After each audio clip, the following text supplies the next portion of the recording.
Good morning. My name is Lieutenant Matt Ronk. I'm the director of the Brown County Drug Task Force. To my left is Mike Meyer. He's a special investigator with FBI.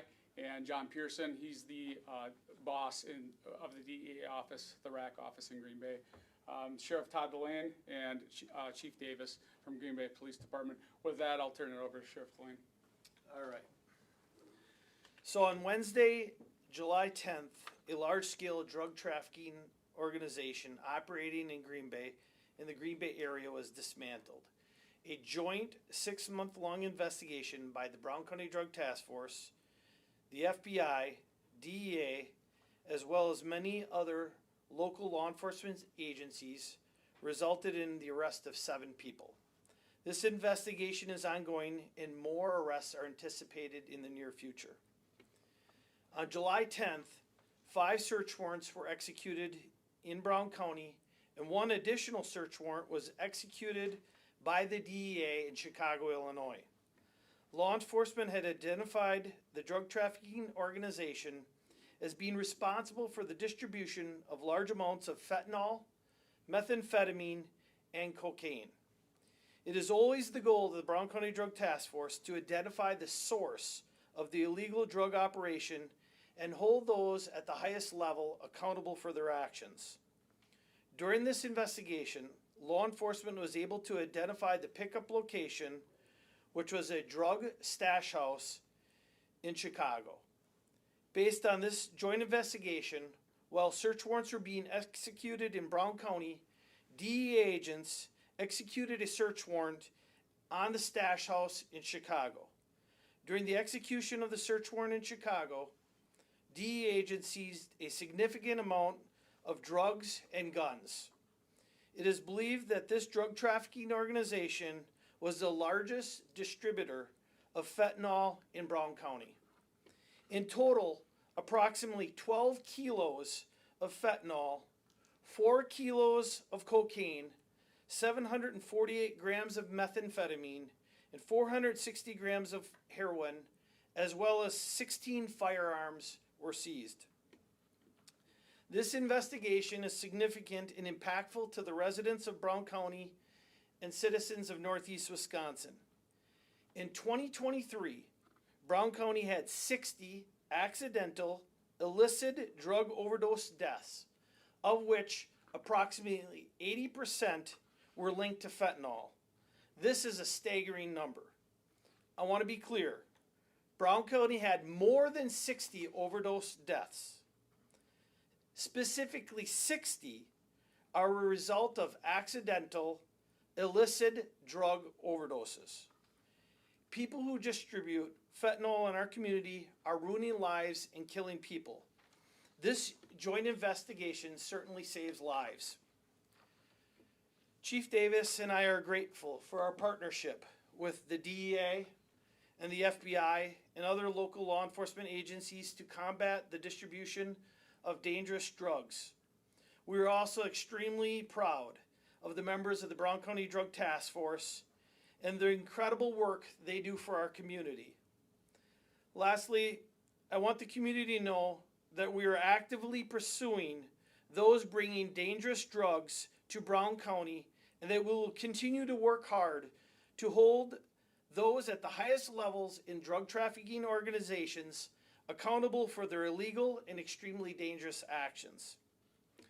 The following agencies assisted us during this investigation: Schwaben Public Safety, Brown County Child Protection, Brown County District Attorney's Office, Brown County Public Safety Communication, the Brown County Sheriff's Office, the Drug Enforcement Administration Chicago Field Office, and of course our resident agent office here in Green Bay, the Green Bay Police Department, the Marinette County Sheriff's Office, Marinette Police Department, the North Central High Intensity Drug Trafficking Area, Oconto County Sheriff's Office, the United States Attorney's Office, Eastern District of Wisconsin, the Department of Justice, both the U.S. and State Department of Justice, our FBI here in Green Bay, as well as the FBI Milwaukee Field Office, and the Wisconsin State Patrol.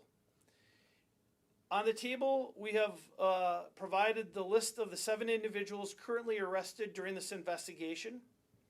As I indicated, this investigation continues, and other individuals will be arrested.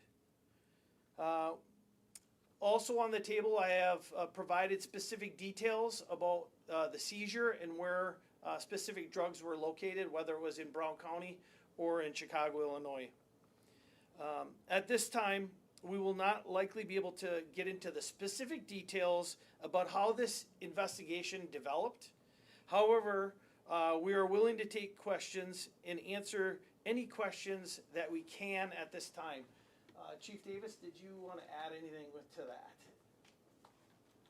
Well, there's not much I can add to it, but obviously, the entire nation is experiencing an epidemic of problems related to illegal drugs, particularly fentanyl and methamphetamine. And this is a huge amount of fentanyl that was seized in this case, and it's just another example of that problem that all the communities in the country face. I want to thank the members of our drug task force for their hard work on this case and as it moves forward.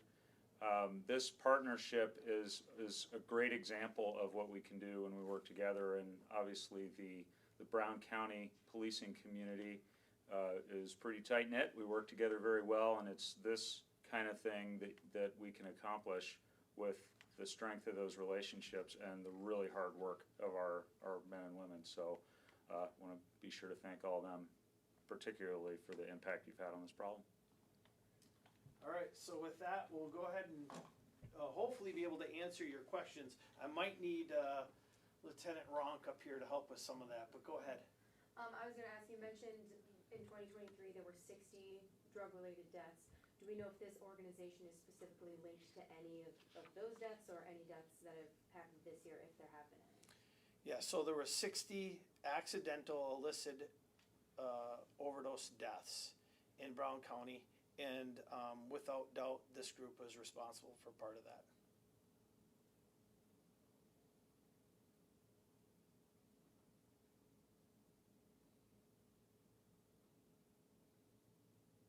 You said that this is the biggest fentanyl organization. What exactly did you say? This is the biggest bust that you've had, or the biggest distributor of fentanyl that you've had? This is the largest distributor of fentanyl that we have in Brown County, that we were able to dismantle this drug trafficking organization. As far as powdered fentanyl, this is going to be the largest seizure of powdered fentanyl in Brown County Drug Task Force history. I believe there might be a case that's related to fentanyl pills that we worked that would be this size or maybe even a little larger. Different type of case that time, but this is a very significant case. And the thing that you have to remember, our goal is always to get to the top of the ladder, especially identify those responsible for poisoning our community here in Brown County. And when you're able to get to the origin of where these drugs are coming from and being brought to Brown County, you're doing a great job. And that's what we're able to do. And quite honestly, we don't get there without the help without our federal partners. The FBI and DEA are always willing to work with us on major investigations, and quite honestly, we work very closely with both of them in drug investigations here in Brown County. It's a credit to the men and women in the federal government that work with partnering law enforcement agencies, and it's a credit to the leadership they have in Milwaukee and Chicago to partner up with organizations such as the Brown County Drug Task Force to address these issues that are so impactful here in Green Bay metropolitan area, really northeast Wisconsin. And 12 kilos of fentanyl is a significant amount of fentanyl, even if you're in Chicago, Illinois. That's an eye-opening amount. So, I know our leadership here, drug investigators have reached out to the investigators in the Chicago area, and they acknowledge that that's a great seizure. That's a good case. Anytime you can remove 12 kilos of fentanyl, that's a great job, and it's a credit to the hard work of everyone that was involved in this case.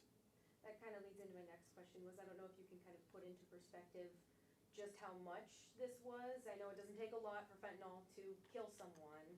Is there like a number that you could put to this? Like how many people could have potentially been impacted? Just to try to put it into perspective for people. I don't know if anybody can maybe do that. Lieutenant Rock, you want to come up and maybe even just talk? Well, this is a good one because we talked about that, and so you figure a gram. Most people are buying fentanyl by the gram, so you're at $100 to $150 per gram, and now we're talking 12 kilos. So that's a big difference, but Lieutenant Ronk always is good for this type of stuff. So according to the DEA stats, 2 milligrams is a potential lethal dose. So there's potentially 500 lethal doses in a gram of pure fentanyl. Now that doesn't reflect the number of deaths that we've seen. Narcan availability has a lot to do with that. We'd have many more deaths without Narcan, but it's the most dangerous street drug we've ever seen in our community.